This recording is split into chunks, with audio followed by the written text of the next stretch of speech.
mesmo, tá bom? Muito bem, então, só me apresentando novamente, o meu nome é Renan, tá? Sou ginecologista obstetra, tá? Sou docente aqui do curso da Sesumar do 4º ano, tá? E hoje nós vamos falar de um assunto extremamente importante, tá? Abuso sexual, exploração sexual, violência sexual de uma maneira geral. Eu diria como é um pré-requisito fundamental para qualquer médico, para qualquer profissional da saúde, tá? Então, o meu objetivo com essa aula é fazer com que vocês entendam, saibam como lidar com essa situação, tá? Vocês vão ver que é uma situação muito delicada, que envolve a parte ética, a parte jurídica, a parte legislativa, então vocês vão ver que é muito complexo, tá? Muito bem, então eu espero tentar resumir de uma maneira que fique claro para vocês, tá? Provavelmente eu não, né, como a gente está com essa dificuldade, não vou conseguir abrir para dúvidas aqui, mas eu fico sempre à disposição, qualquer dúvida que vocês tiverem, me procurarem, tá bom? Muito bem, então vamos lá. Começando sobre violência sexual. Eu acho que, assim, é muito difícil, né, qualquer pessoa olhar para uma imagem dessa e não se sensibilizar, né? Eu acho que, assim, independente da nossa profissão, de a gente ser médico, da gente ter que manter uma certa frieza, quando a gente olha para num primeiro momento ali, é um impacto muito grande, tá? Agora, você imagina você ser um médico que vai atender uma situação como essa, tá? Então, a gente tem que estar muito bem preparado com isso, tá? E a minha ideia aqui é justamente tentar ajudar vocês nessa preparação, ok? Muito bem, então nessa introdução, a gente vai falar então um pouquinho, né, sobre algumas definições, alguns termos que pode gerar algumas confusões, tá? Então, primeiramente, falando sobre abuso sexual em criança, né, a gente tem que lembrar que é um dos tipos de maus tratos, tá? Maus tratos, esses envolvem diversas outras, né, situações, tá? Então, negligência, abandono. Então, o que é negligência? Deixar uma criança passar frio, passar fome, negligenciar a ida à escola, tá? Então, tudo isso é uma forma de negligência. Já o abandono é uma forma de negligência total, tá? Então, é um dos tipos de maus tratos, tá? E normalmente esses maus tratos, né, que devem chamar nossa atenção, porque dessas 4 situações que vocês estão vendo aí, todas merecem notificação. E quem vai fazer essa notificação, provavelmente, né, somos nós que vamos estar em contato com essas crianças, tá?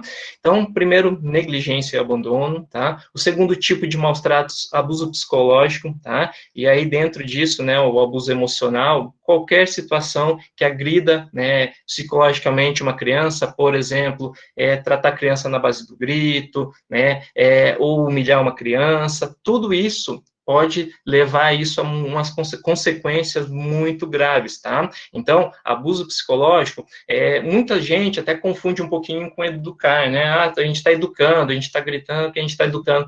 Eu acho que, assim, não é bem por aí que a gente tem que, né, caminhar. Claro que cada pai, cada mãe sabe a maneira de educar uma criança, mas na base só do grito, da agressão mesmo, psicológica, isso daí, então, é enquadrado dentro de uns maus tratos, tá?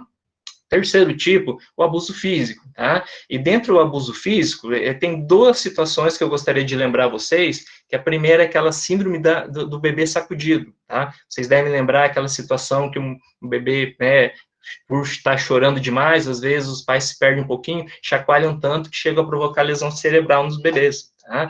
Principalmente ali, hemorragia retiniana, então, uma das formas, né, síndrome do bebê sacudido, outra síndrome da criança espancada, aquela criança que chega, você vai atender, tem lesões em várias partes do corpo, lesões ósseas com diferentes estágios de cicatrizações, isso aí tudo, então, enquadra dentro dessas síndromes, tá? E existe um extremo que a gente chama que é a síndrome de Munchausen por procuração, tá? Quem já estudou na pediatria ela deve lembrar que essa síndrome é uma simulação, né? E essa por procuração, os pais, elas tentam simular né, uma doença, alguma coisa na criança, para chamar uma atenção, para levar um atendimento médico, tá? E isso aí a gente diz que é o extremo, né, dos maus tratos, da violência. Tem pai que chega a dar anticoagulante para a criança sangrar para poder levar no pronto-socorro. Tá? Então, assim, e aí a gente se pergunta, mas por quê? Qual que é o objetivo? Simplesmente chamar atenção, fazer com que a criança seja atendida. Então, nessa introdução, esses maus tratos, então o abuso sexual entra junto com essas outras três situações: negligência, abuso psicológico, abuso físico, e o abuso sexual é uma das formas de maus tratos, ok? Muito bem. Então, quando a gente vai atender uma vítima nessa situação, a gente tem que lembrar que o atendimento é complexo. Isso eu nem vou explicar muito agora, porque é o que a gente vai ver exatamente na nossa aula, tá? Todos os passos que a gente tem que seguir no atendimento, tá? Lembrando que isso é uma prioridade na assistência devido a esses danos psicossexuais, devido a uma gravidez, uma possível gravidez indesejada, né, se é uma menina que já teve a sua menarca, risco de infecções sexualmente transmissíveis, tá? Isso a gente vai detalhar muito bem na nossa parte ali, nas nossas condutas médicas, ok?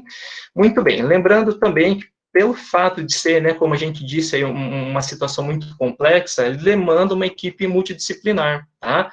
Deixei ali só um exemplo, atendimento psicológico, mas aqui a gente vai precisar de muito mais assistente social, então, assim, é uma equipe muito grande para atender essa situação, ok? Muito bem. A epidemiologia, deixei ali como um pontinho de interrogação, porque a gente não sabe ao certo, entre vários motivos, né? Pensando numa criança, às vezes sofre um abuso e nem às vezes a mãe não sabe, né? Ou provocado por algum dos pais e isso é cobertado, então a gente não tem um dado, né, epidemiológico correto. O que a gente sabe que os dados que a gente tem é que normalmente afetam pessoas com menos de 20 anos, tá? E independe da classe social. Isso é muito importante, tá? Muita gente acha que isso aí só acontece em classe social mais baixa e não é verdade, tá? Então, independe da classe social. Muito bem. A gente percebe, né, ao longo dos anos aí, a gente conversando, discutindo esses assuntos, que geram muita dúvida sobre esses termos, essas definições, tá? Então, eu gostaria de apresentar para vocês, mas deixar claro que isso aqui a gente acaba usando meio como sinônimos e não teria problema. Mas, né, para a nossa formação, eu gostaria de apresentar para vocês a real definição de cada um desses termos. Então, começando com violência sexual, tá? Que é a realização de qualquer ato sexual praticado sob força, tá? Violência sexual, então, praticado sob força, claro, não consentido, tá? Abuso sexual, que é o que a gente mais fala aqui, porque a gente está, né, nosso foco aqui é criança, né, adolescente, é quando um agressor está em um estágio de desenvolvimento psicossocial mais adiantado que a vítima. Tá? Então, quando a gente fala em abuso sexual, a gente, em geral, né, o termo correto é quando a gente se refere a isso. Então, o agressor não está ali naquele mesmo estágio de desenvolvimento, tá? Ele está acima. Então, quando a gente pega uma criança, vamos imaginar 5 anos, e tem um priminho de 7, 8 anos, sei lá, que abusa, isso é considerado, né, é por isso que a gente chama de abuso, porque ele está ali no estágio, né, de desenvolvimento acima do que a vítima, tá? Mas, como eu disse, são termos que acabam se confundindo, tá? Já a exploração sexual, que é, né, um dos temas aqui também da nossa aula, é quando existe obtenção de lucro financeiro. Tá? Então, existiu obtenção de lucro financeiro, e aí, das diversas formas que podem surgir, a gente considera a exploração sexual. Tá? Estupro. Estupro e atentado violento ao pudor, aí já entra em questão mais penal, em termos um pouquinho mais jurídico, mas assim, apesar de a gente usar no dia a dia, o que significava até 2009, eu deixei, né, claro ali para a gente entender que isso mudou, mas até 2009 o estupro era considerado quando existia uma conjunção carnal, ou seja, tinha que ter penetração vaginal. Tá? Se não tivesse penetração, qualquer outro tipo de violência sexual que não tivesse penetração vaginal, entraria ali naquele termo de baixo de atentado violento ao pudor. Tá? Então, assim, ó, qual que é a consequência disso? A consequência é em termos principalmente penal, tá? O estupro, ele sempre foi considerado, assim, como um agravo muito maior, passivo de penas maiores, tá? Então, o que começou a se observar? que praticamente todo o restante era enquadrado no atentado violento ao pudor, com penas, né, muito mais baixas, tá? Então, até 2009, era essa divisão que tinha. Então, estupro tinha que ter conjunção carnal. Atentado violento ao pudor é qualquer outro tipo de ato libidinoso, tá? Já a definição atual, então, a partir ali de 2009, tá? Mudou essa definição. Então, qual que é a definição atual? Então, é constranger mediante violência, né? E aí, né, a gente falando física, ou grave ameaça, ou seja, psicológica, né? Apontar uma arma para a pessoa. Talvez não está ali mostrando, atuando como uma força física, mas, assim, uma grave, super grave ameaça psicológica, tá? Então, a definição atual de estupro englobou tudo, tanto a conjunção carnal como o ato libidinoso. Ou seja, qualquer situação, então, que envolve, né, ato libidinoso, com penetração ou não, entrou dentro dessa definição de estupro, tá? Então, até 2009, o estupro só poderia ser restrito a mulheres, tá? Hoje não. Hoje a gente pode, né, a partir de 2009, o estupro pode ser até, né, por meninos, pode ser enquadrado dentro do estupro, ok? Muito bem, então, e isso, como consequência, como eu disse para vocês, em termos, né, penal, né, então aí eu coloquei ali para ilustrar, né, que é um crime, né, previsto nos artigos ali 213, 214 do Código Penal Brasileiro, com uma reclusão de 6 a 10 anos, tá? Coisas que, quando se referia ali no ato libidinoso, não acontecia. Tá bom? Então, era uma pena bem mais branda. Então, isso foi uma coisa que né, melhorou do ponto de vista, né, de justiça mesmo, ok? Muito bem, fazendo essa introdução, né, com definições, termos, agora a gente vai começar o atendimento propriamente dito, tá?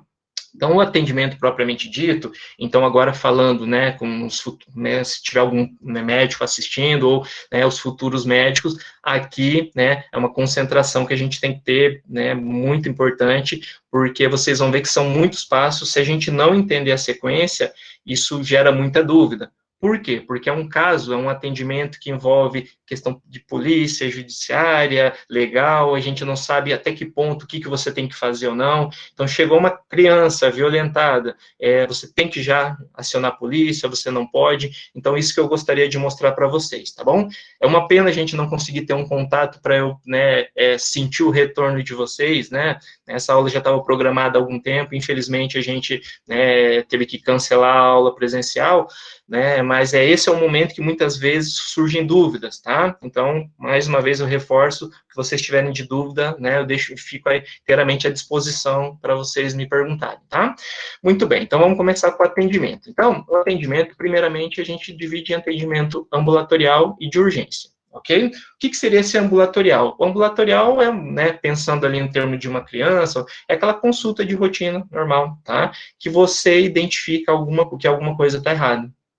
O que, por exemplo, uma criança, você começa a ver, perceber um corrimento, né, que não é uma coisa tão comum, sinais de violência, então, isso você tem que estar, né, muito atento com essa situação, tá? Então, esse é um dos tipos, né, no atendimento ambulatorial.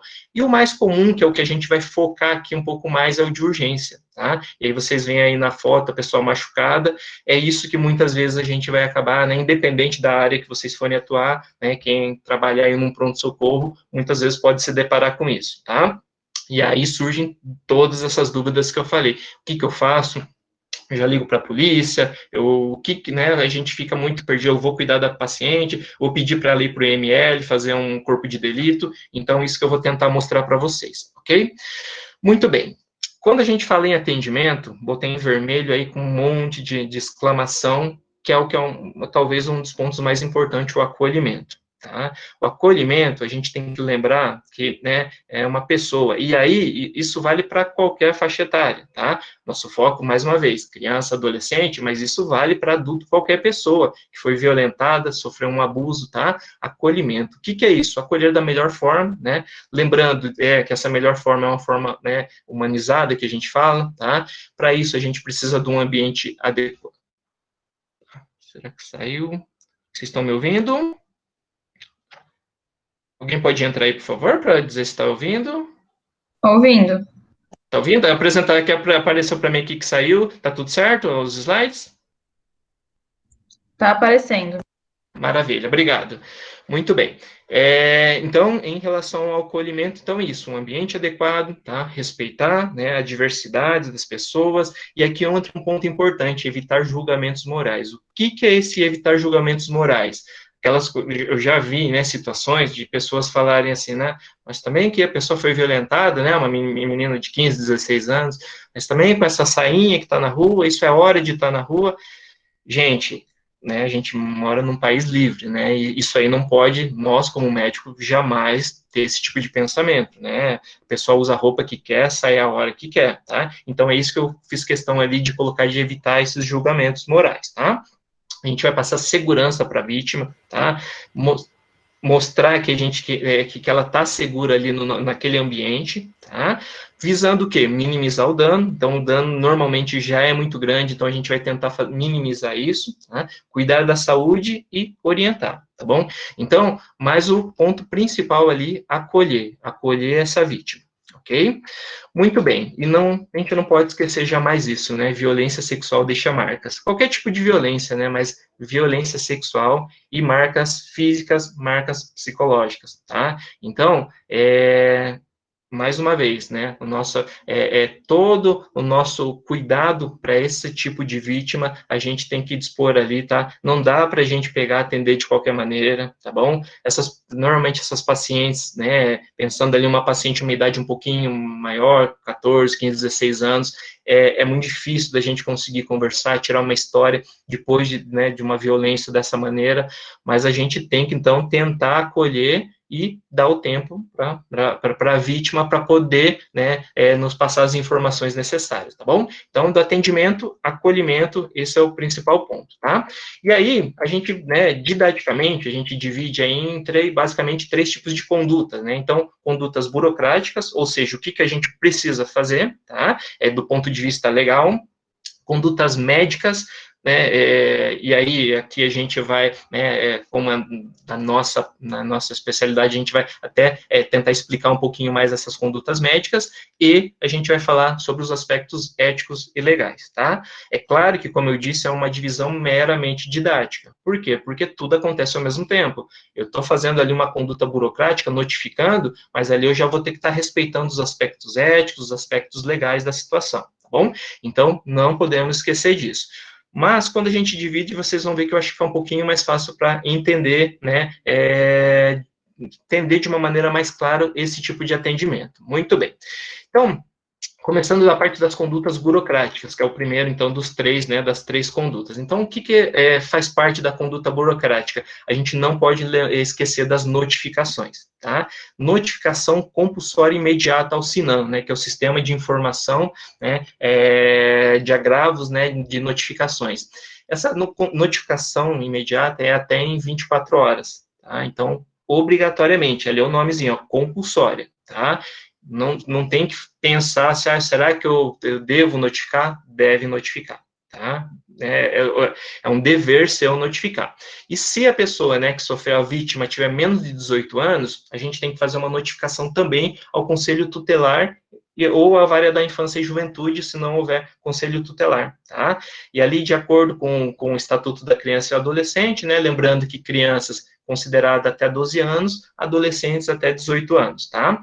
E aí, tá em vermelho ali para vocês não esquecerem disso, casos suspeitos ou confirmados, tá? Ou seja, você não precisa ter confirmado um caso de violência sexual para notificar, tá? Isso pode gerar consequências, infelizmente pode, mas assim, não é a nossa função, né, dar ali se realmente foi, não foi, de repente, às vezes é só a justiça, o conselho tutelar, que pode investigar isso aí na casa, né, da vítima para poder tentar identificar, tá? Então, casos suspeitos ou confirmados, notificação também ao Conselho Tutelar ou à Vara da Infância e Juventude, além da, né, notificação ao SINAM, tá bom? E aí, nesse mesmo momento dessas condutas, né, se alguém já viu um atendimento, viu que é uma ficha enorme, né, que você tem que preencher com todos os detalhes do que aconteceu, então ali naquele momento, né, é uma situação complicada, porque a pessoa acabou de sofrer uma violência e vai ter que ficar praticamente relembrando o que aconteceu, né, então se for uma pessoa que já é capaz de entender a situação, vai ter que explicar todo, com detalhes, o que houve, né, que tipo de abuso, quantas pessoas foram, que tipo, se teve penetração, se não teve, então é uma situação bem complicada, tá, mas é importante, isso precisa ser feito. E nesse momento você já vai orientar sobre o direito de lavrar um boletim de ocorrência policial e da paciente se submeter a um corpo de delito no IML, tá? Então a gente fala que é um direito, então o primeiro ponto aqui que gera muita dúvida, as pessoas acharem que precisa de um boletim de ocorrência para ser atendido uma vítima, não precisa. Tá? Então, não precisa de maneira alguma, tá bom? Então, assim,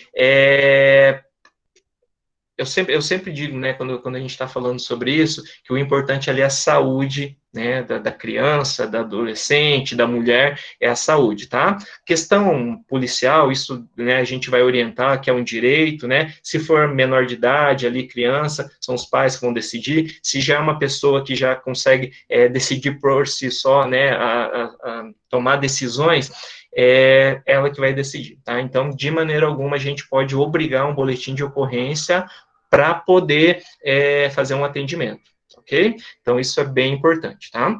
Então, não é obrigatório o boletim de ocorrência e nem a paciente se submeter a um exame de corpo de delito, ok? Depois, no final ali, eu vou só explicar se alguém tem dúvida sobre essas, né, o que é a definição disso, mas eu só queria que vocês já lembrassem disso, ok?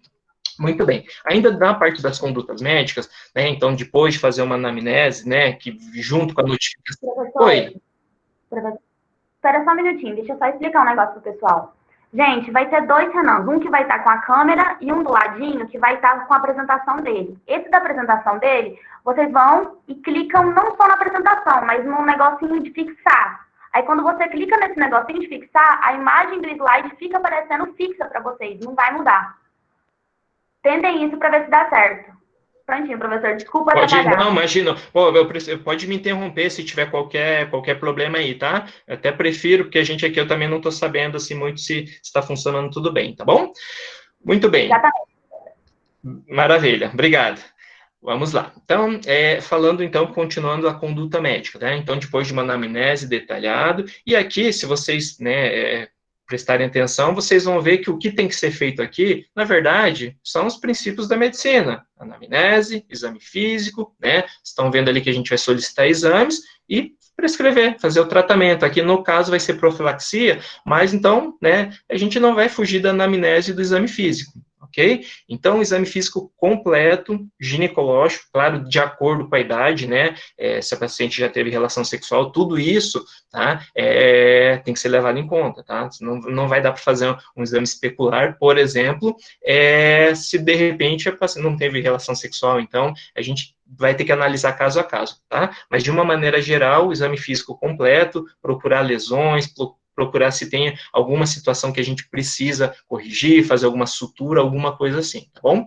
Da parte de exames, tá? Então, a gente depois eu vou listar os exames que a gente precisa fazer, tá? Então, a gente vai fazer anamnese, exame físico, vamos pedir os exames, e depois fazer essas prescrições dessas medicações, tá? Profilaxia das infecções sexualmente transmissíveis não virais, das virais, anticoncepção de emergência, se for o caso, tá bom? Então, agora a gente vai entrar em cada tópico desse daí, tá? Então, o exame físico completo ginecológico, né, dessas lesões que podem surgir, eu coloquei ali um númerozinho, em torno de 40% dos casos apresentam lacerações, hematomas, então, você vai ter que analisar e ver o que precisa ser feito, se precisa suturar alguma coisa, se precisa drenar um hematoma, tá? Então, essa avaliação é fundamental.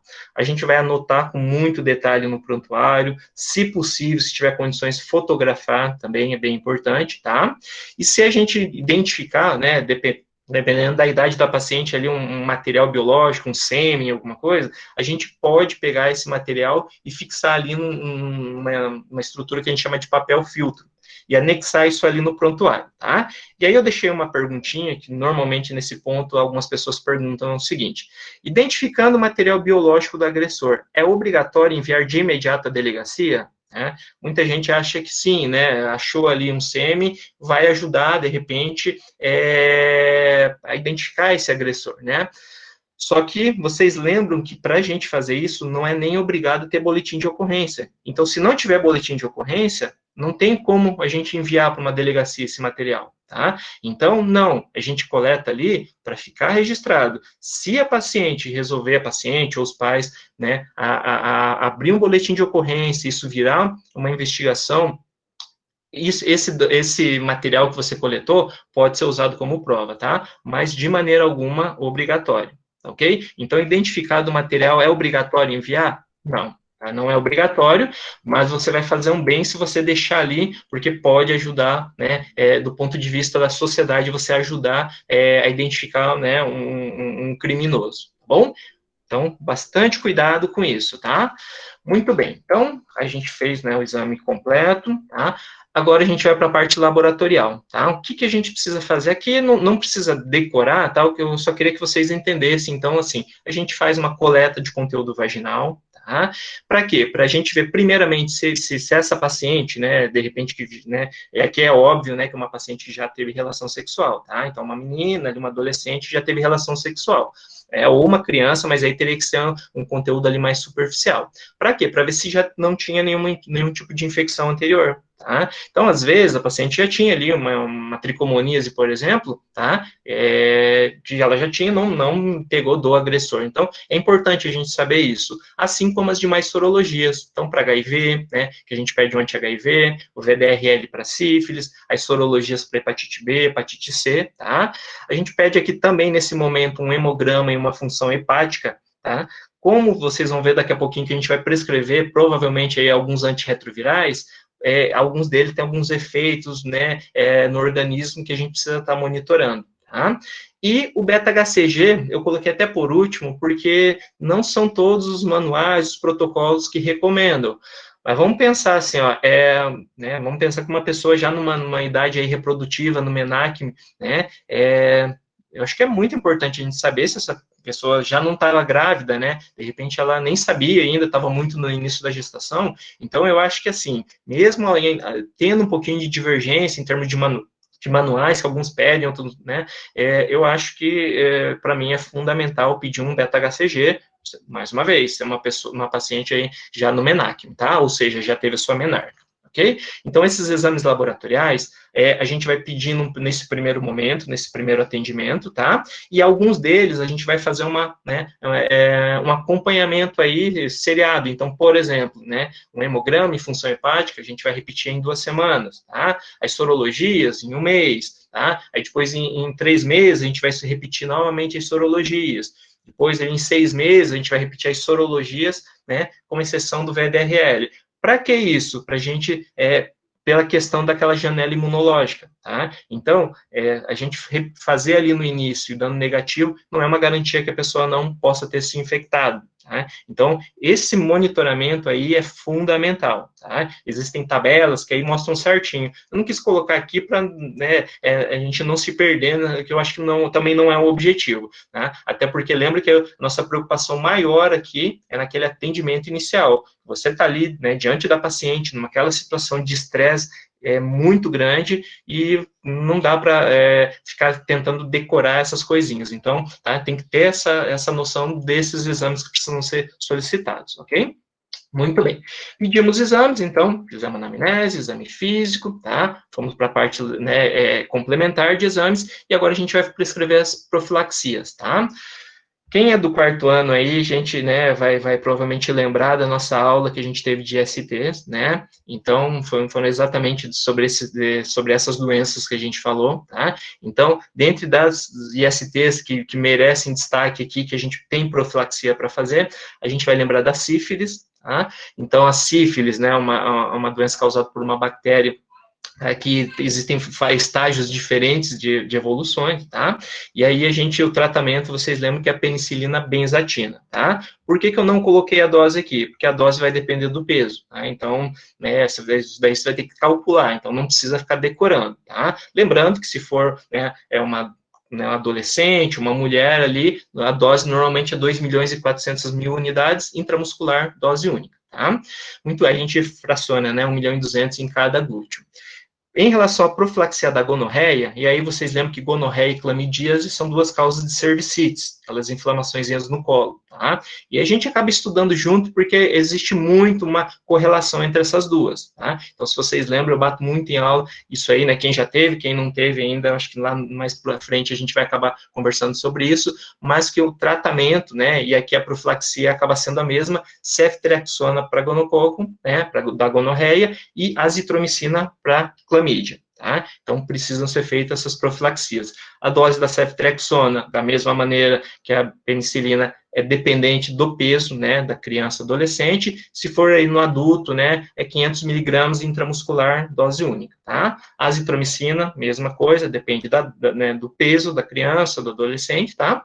No adulto, a dose é 1 grama via oral, dose única, ok? E a tricomoníase, que é uma das causas de vulvovaginite, tá? É aquela, né, que a gente fala que é a única vulvovaginite que é uma IST, tá? E aqui tá já nessa profilaxia, que causa aquele corrimento, amarelo esverdeado, bolhoso, tá? Que pode ter odor forte, tá? Abundante, pode dar prurido, né? Eu sempre falo que a tricomoníase é aquele tipo de corrimento que parece que mistura tudo, característica de candidíase de coceira, característica de mau odor da vaginose, então misturou ali, a chance é grande de ser uma tricomoníase, tá bom? Então a gente faz uma profilaxia metronidazol, tá?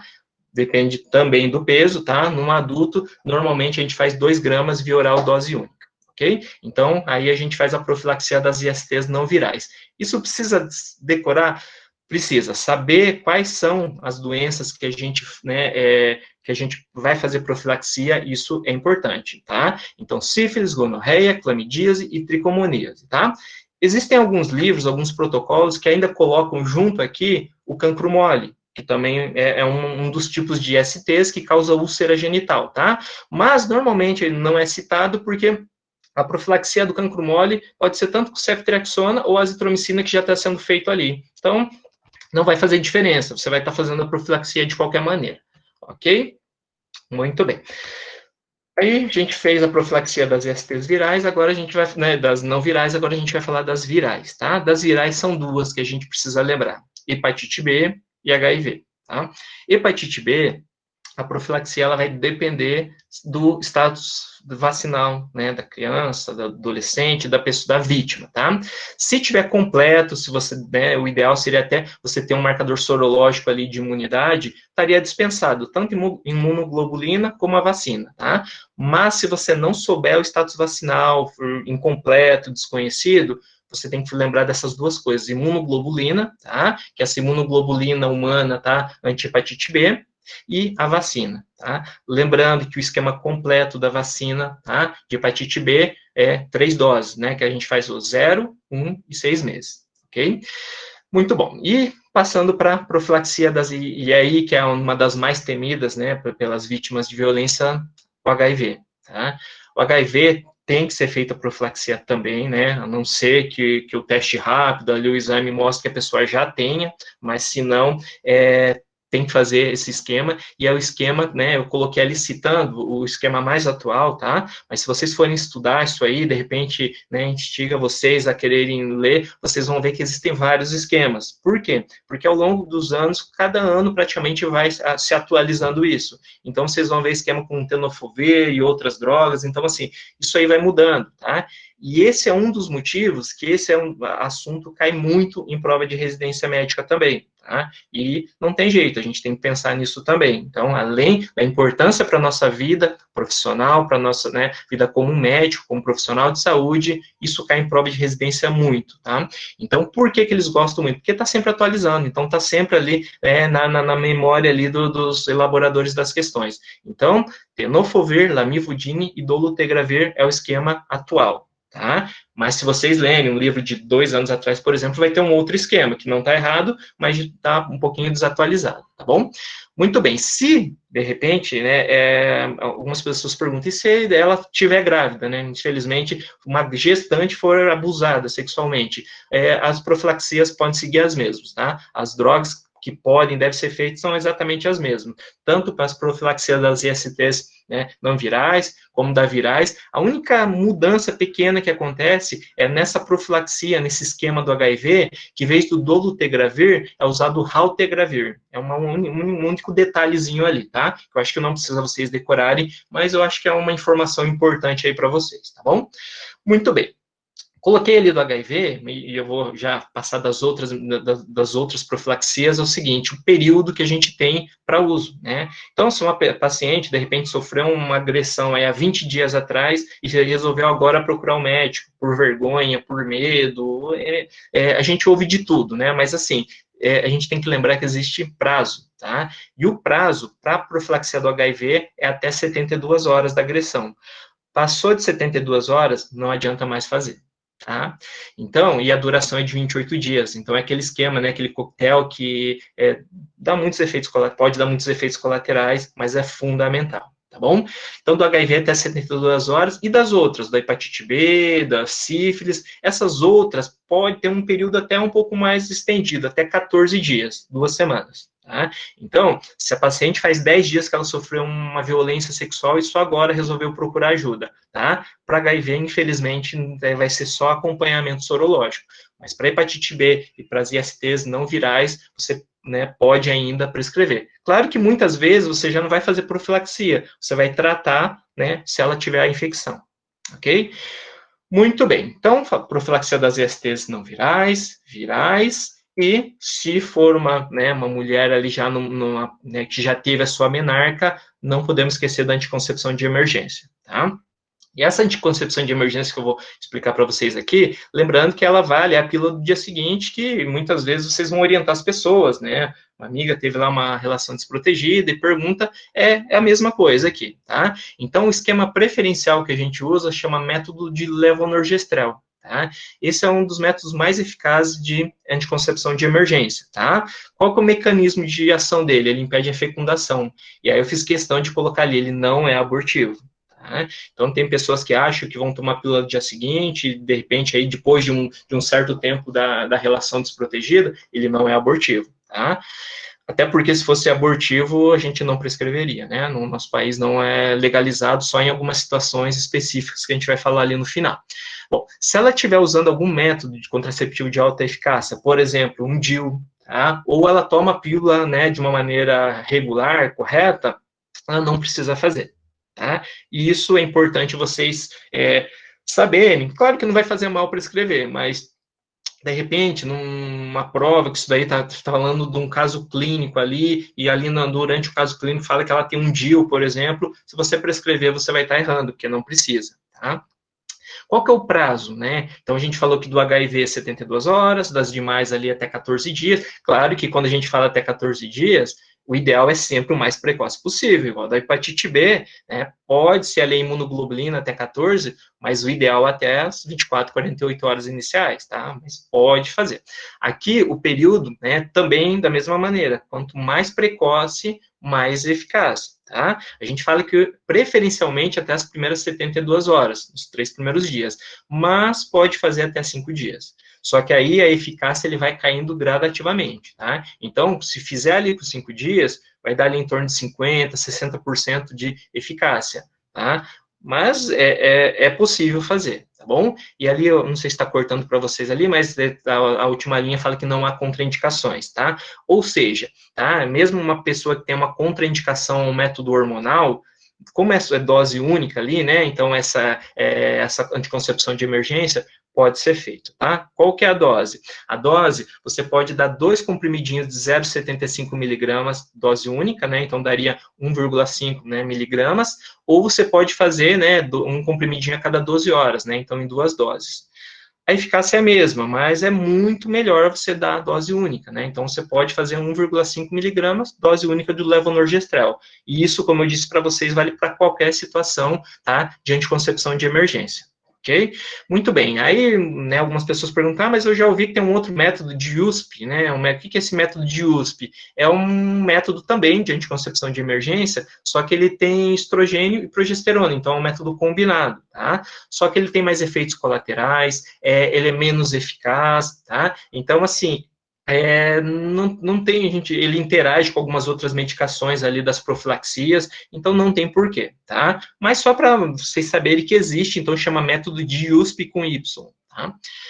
Muito bem, então, aí, tá, a paciente usou anticoncepção de emergência, a gente prescreveu, tá? Vamos imaginar ali uma menina de 16, 17 anos, e aí, né, uma dúvida que às vezes surge, e se mesmo utilizando a contracepção de emergência, ela engravida? Aí é um problema, né? Então, assim, ela vai engravidar, o que que a gente tem que fazer para essa paciente? Bom, a gente tem que orientar que tem 3 opções, tá? Primeira opção, né? E isso quando a gente fala para a vítima, dependendo da idade, né, se for menor, aí a gente tem que analisar cada situação, mas aí tem que discutir junto com os pais, então é complicado, mas 3 opções. Primeiro, né, é a pessoa, né, a vítima ali manter a gestação e ficar com o bebê, tá? Inserir o bebê na família e ficar com o bebê, tá? Segunda opção é manter a gestação e depois encaminhar para adoção, tá? Então, é uma possibilidade, tá? E o terceiro, tá? É o que a legislação permite também, né? É a interrupção da gestação decorrente dessa violência, tá? Então, esse é um dos 3 casos que no Brasil é legalizado o aborto, tá? Vamos só relembrar e fazer um parêntese, quais são os outros 2 casos? Né, em caso de, né, bebezinho com anencefalia, tá? Ou quando a mãe, né, a gestante ali, ela tem um risco, né, algum problema de saúde com um risco muito grave de morte, né? E aí, com 2 médicos assinam, pode ser feito. Então, são 3 situações, tá? Que no Brasil é permitido fazer, né, a interrupção da gestação, tá? Mas isso eu acho que é importante também vocês lembrarem, tá? Então, risco, né, risco de morte ali, bebê com anencefalia e no caso de abuso sexual, tá, de violência sexual. Lembrando que pode ser feito até a 20ª semana de gestação, né, ou o peso estimado ali até 500 gramas, tá? Por que isso? Porque se passar dessa idade, lembra que aí já não vai ser mais aborto, não é mais considerado aborto, já é considerado uma antecipação do nascimento, e às vezes pode ser que viva esse bebê, né, de um monte de sequelas, então, assim, não dá para fazer, né? Mas isso é um assunto muito delicado, né? Então, esse é um ponto que numa aula presencial ali a gente vai sentindo vocês e cada um, né, tem um pensamento, alguns concordam, outros não concordam, né, e é muito difícil. O que a gente aqui está mostrando é o que a lei permite, tá? Não estou dizendo que é o que eu concordo, o que eu faço, o que eu acho bom, não. Aqui não entra nesse caso, tá? Eu falo, é muito difícil, só quem vivencia essa situação sabe o quanto é delicado, né? Então, essa interrupção, ela é de um decreto-lei, ó, de 1940, tá? Que deu esse direito de interrupção nessa situação, tá? O que precisa? Precisa de termos. Tá? Então, termos de consentimento livre e esclarecido, o que é isso? Né? Se a pessoa ali já é de maior ou é de menor, mas tem uma capacidade ali de decidir por si só, às vezes vai precisar ali só de um apoio do pai, é escrito ali, né, é a próprio punho que consente, né, que deseja fazer essa interrupção. Tá? Precisa, além desse termo de consentimento livre e esclarecido, um termo de responsabilidade, então ela vai se responsabilizar por aquilo que está falando, tá? E de relato circunstanciado, que é onde vai estar todos os detalhes do ocorrido. Tá? Então, são esses termos, né, que a vítima ou o responsável legal, né, deve ser feito, tá? Além disso, é preciso de um parecer técnico. O que é esse parecer técnico? Algum médico comprovando que aquela gestação realmente né, bate com o período, né, relatado pelo abuso, tá? Que não ultrapassou essa 20ª semana, tá bom? Alguns lugares consideram 22, mas a gente prefere ali colocar como 20 semanas, tá? O limite, tá bom? Então, um parecer técnico, tá? E um termo de aprovação de procedimento, assim, normalmente, né, comissão de ética ali do hospital, alguém assina, né, aprovando esse procedimento, tá? E a observação ali, que eu não sei se está cortando para vocês, para mim que está cortando um pouquinho, é uma observação muito, mas muito importante, tá? O boletim de ocorrência policial não é obrigatório nem para interrupção da gestação, tá? Então, eu sempre, né, quando eu converso, discuto isso com os alunos, eu sempre falo que é uma coisa que isso não pode, de maneira alguma, as pessoas, todo mundo ficar sabendo, as pessoas saberem, porque o que acontece? O que a lei diz? A pessoa chegar num hospital, numa maternidade, e disser que foi violentada, né, a gente não precisa de nenhum documento policial, nem autorização judicial para fazer o procedimento, tá? E isso gera muita polêmica, tá? Mas é isso que é dito, né, é isso que é a lei, né, a legislação, tá? Então, assim, chegou uma paciente falando que foi, né, violentada, tem menos de 20 semanas, precisam dos termos, tá? Então, termo de responsabilidades, tudo, então ela vai estar se responsabilizando, tudo, tá? E o parecer técnico confirmando se a idade gestacional e se bate ali com o que ela está falando, tá bom? Mas lembrar que não precisa de boletim de ocorrência, tá? Mas aí, né, e nesse momento, né, que a gente, né, sente vocês ali, já começa a surgir essas dúvidas. E se depois, né, a gente foi comprovado que essa gestação não foi em decorrência do crime sexual?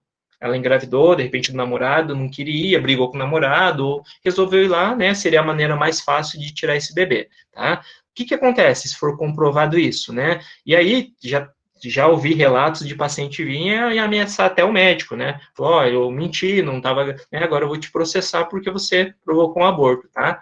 A responsabilidade é totalmente da vítima.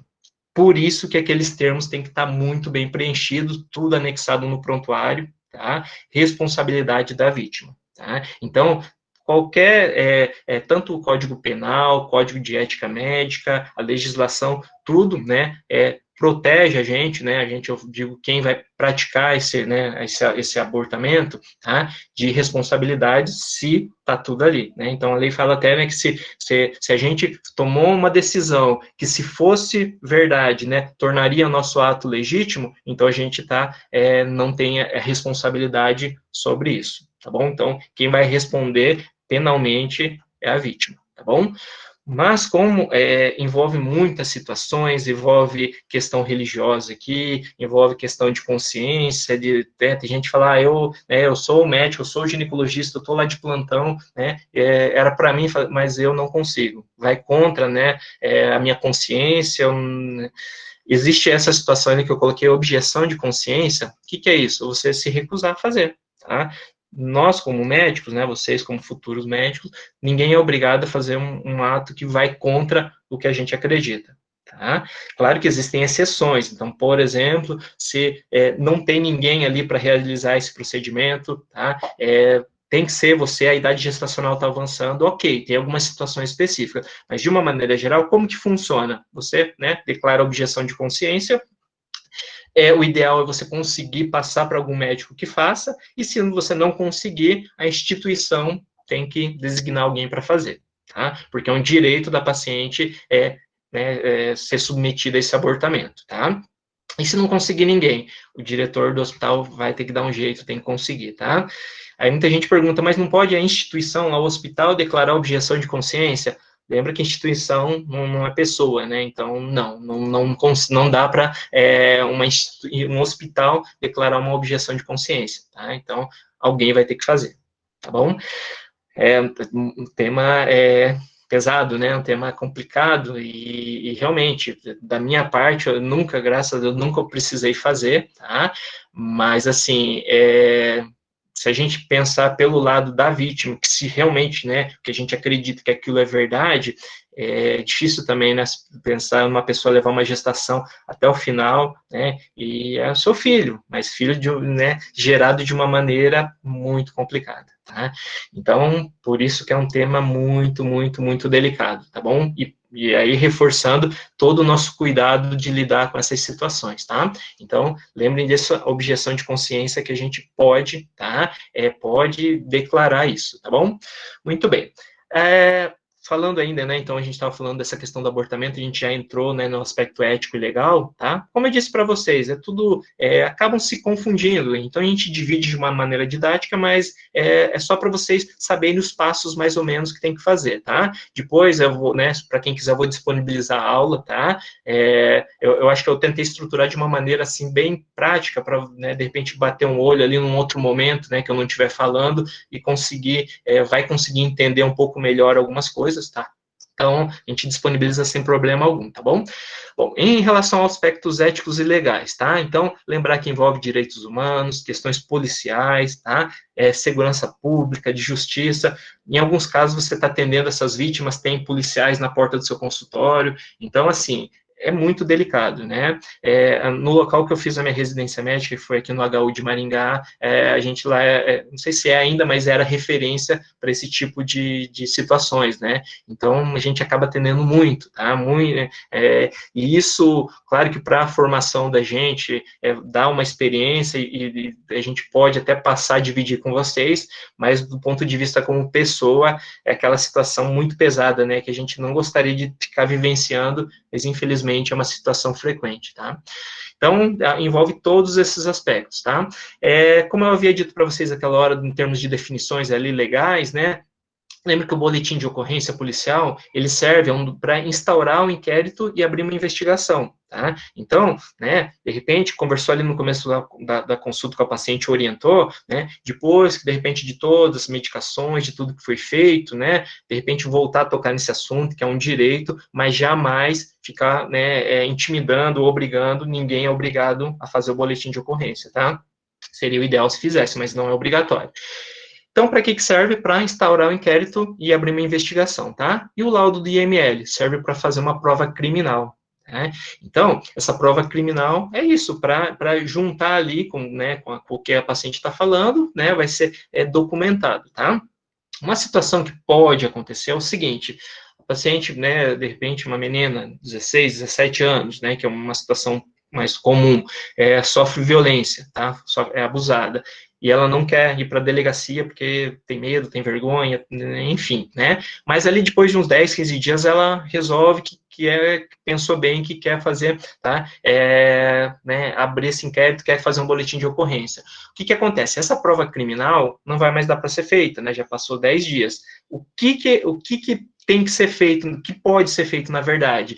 Pode ser usado lá o nosso exame físico. Tá?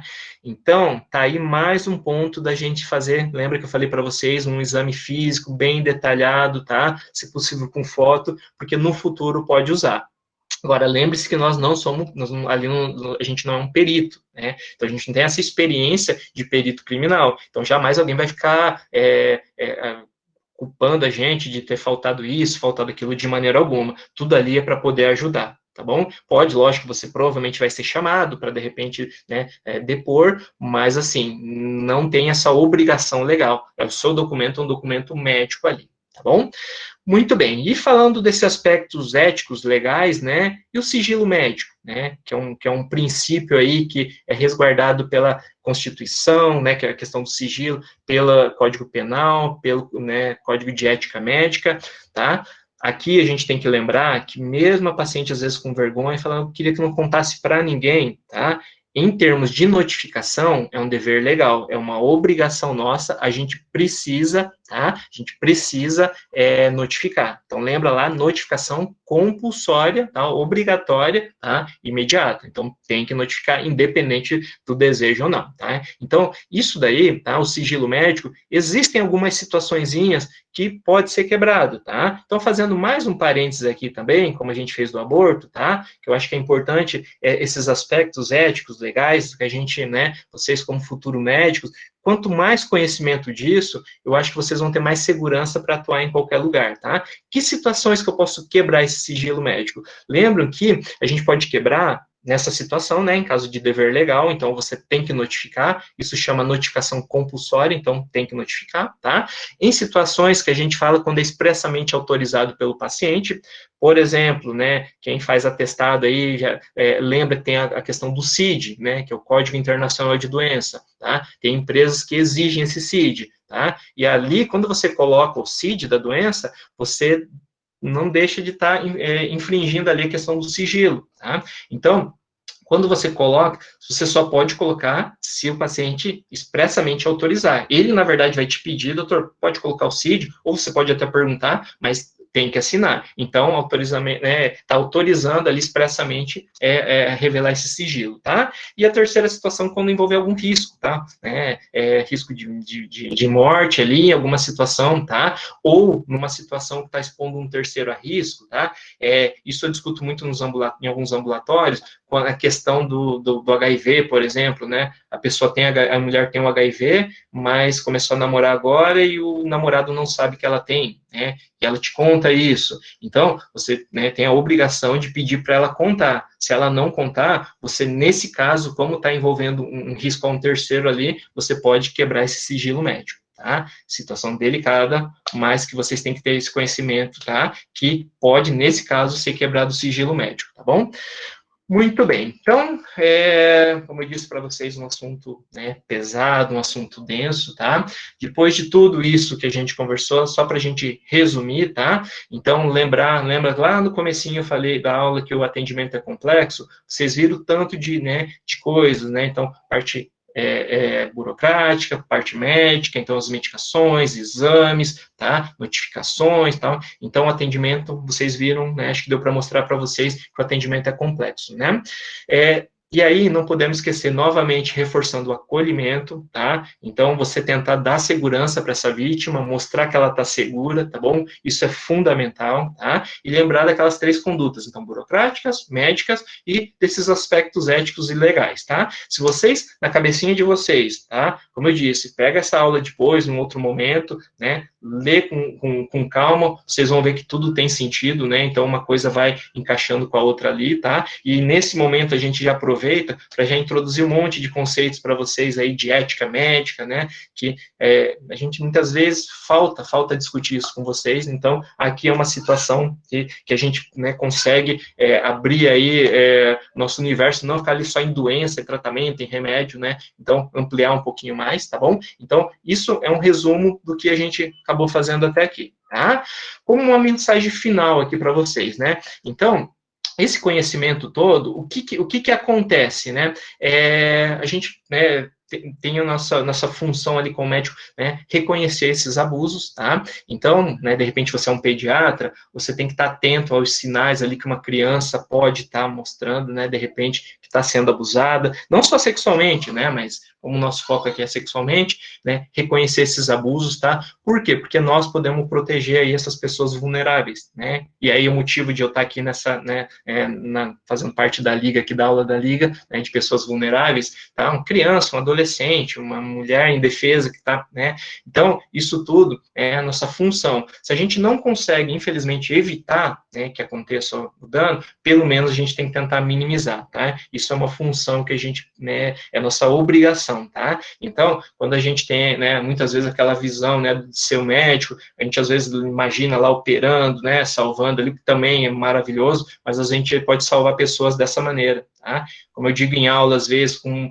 prevenções, né, às vezes num Papa Nicolau ali alterado, você identifica uma lesão que poderia virar um câncer, então você muda totalmente, né, o curso de uma doença. Então, nossa profissão, nossa área é maravilhosa, né? Independente do que a gente, qual área que a gente for seguir, a gente consegue atuar de uma maneira trazendo muito bem para as pessoas, tá?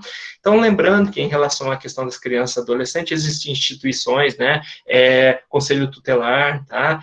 Vara da infância, então é uma legislação bem estabelecida para isso, tá? Então, vocês viram aquelas mudanças que teve para justamente aumentar a pena, para tentar intimidar mais os criminosos, tá? Então, tem toda essa situação. Mas, né, quem vai fazer esse vínculo da criança abusada, né, da criança, do adolescente, da pessoa abusada, com essas leis, com essas instituições, tá?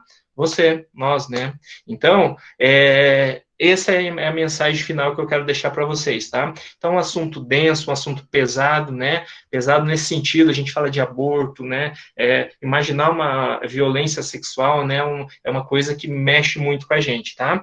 Então, quando a gente começou com essa, né, com essa imagem, né? Depois que a gente conversa tudo, né? Eu acho que né? Se você não sentiu, né? Se você vendo essa aula, a gente conversando, não conseguiu tocar em você sobre isso, eu acho que talvez você tenha que repensar um pouquinho, né, o que você está fazendo na medicina, porque se não, né, se não se sensibilizar com isso, tá, e médico pode ficar sensível, pode médico chorar, é óbvio que pode, tá, é óbvio, né, é uma outra pessoa que está ali, tá, então não é vergonha de maneira alguma se emocionar, desde que você consiga fazer o seu desempenhar o seu trabalho, isso não tem problema algum, tá? Então, o que a gente, né, deseja? Que não vê esse tipo de imagem, né? Então, o que a gente gosta e deseja? É isso, né? É criança sorrindo, saudável, criança, adolescente, pessoas, tá? Então, nós vamos fazer a nossa parte, tá? Da melhor maneira possível para que evitar que aconteça, mas quando acontecer, tentar diminuir o máximo os danos que essas pessoas possam sofrer, tá bom? Então, com isso, gente, eu me despeço, tá? Gostaria de pedir desculpa novamente aí por não ter conseguido organizar aí a tela, tá? Mas como eu disse para vocês, eu fico inteiramente à disposição para qualquer dúvida que vocês tiverem, tá? Pode me mandar, se alguém quiser, né, manda por Instagram, meu Instagram é Renan, com M de Maria, tá? Underline Arthur, tá? Pode mandar lá, eu mando os slides, pode mandar dúvidas. Como eu disse, eu não vou provavelmente conseguir responder aqui, porque eu estou com dificuldade um pouquinho aqui, eu nunca tinha mexido aqui, né, tá, nesse sistema, tá? Mas eu gostaria de agradecer mais uma vez a Liga, tá? Eu estou inteiramente à disposição para quando vocês precisarem, tá bom? Muito obrigado a todos, tá? Um grande abraço. Tchau. Professor, Oi? a Liga gostaria muito de agradecer a sua presença e a sua participação. A aula foi excelente. A gente recebeu vários elogios, tanto pelo chat agora, quanto pelo nosso Instagram da Liga. Então, muito obrigada. Eu que agradeço. Estou inteiramente à disposição, tá bom? Grande abraço a todos, gente. Obrigadão. Tchau, tchau. Pessoal, não se esqueçam de olhar o link que está no chat para vocês preencherem o formulário para receber o certificado.